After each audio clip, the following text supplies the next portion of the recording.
Hi everyone, it's Sean Costello checking in from the Canadian Space Agency headquarters, Saint-Hubert, Quebec. This morning I have the privilege of attending David Saint Jacques' first press conference since coming on station as a member of Expedition 57.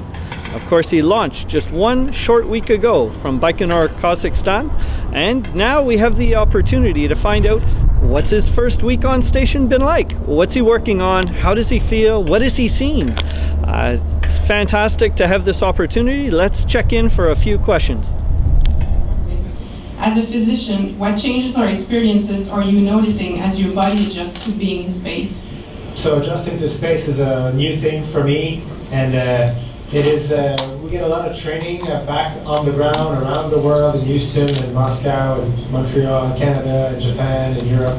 But none of the training we get prepares you for weightlessness. And so I do the typical rookie mistakes, try not to crash anywhere, and my colleagues are showing us how to fly. And the other thing we notice about our bodies, of course, is that you lose a sense of orientation, and initially it's easy to get lost, but we'll get used to it. Good morning, David. Sean Costello, Spaceflight Insider.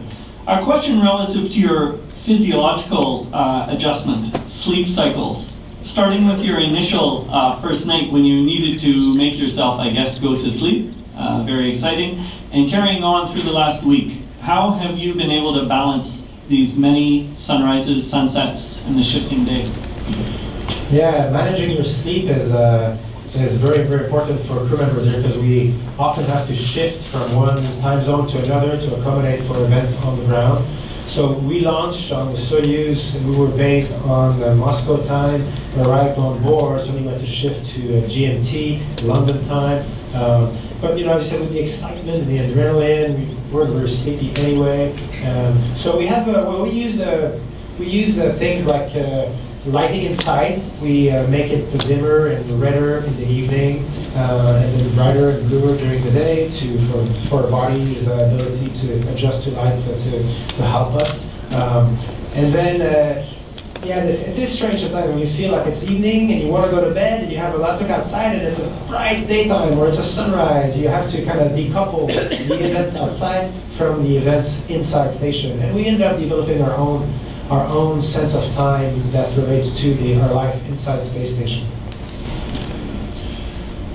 So there's been a lot of talk, Mr. Saint Jacques, about the acclimation process, but I guess what I would want to know maybe is, have you had a chance to be able to maybe take a step back as you're out of this world, maybe get out of your head and think of what this means for other people, like just in terms of the importance this has for the Canadian space program, inspiring kids. Like so many kids are inspired to go to space and be astronauts because they see people like you doing what you're doing. So do you ever have a chance to maybe take a step back and think about what it means for you to be there, not just for yourself, but also for Canada?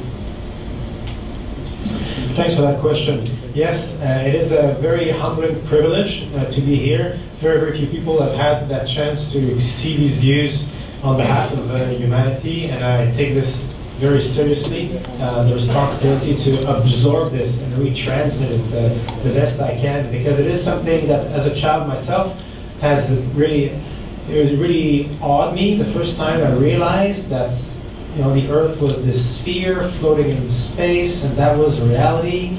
And that new perspective really set me off on a lifelong path to study sciences and explore, because I think it is in our hearts this desire to always take another step back to get a bigger and bigger and bigger picture, starting from metaphorically the day when we left the caves and then explored the plains and climbed mountains and then went on the oceans and then flew in the air, and now those steps back are taking us away from Earth herself.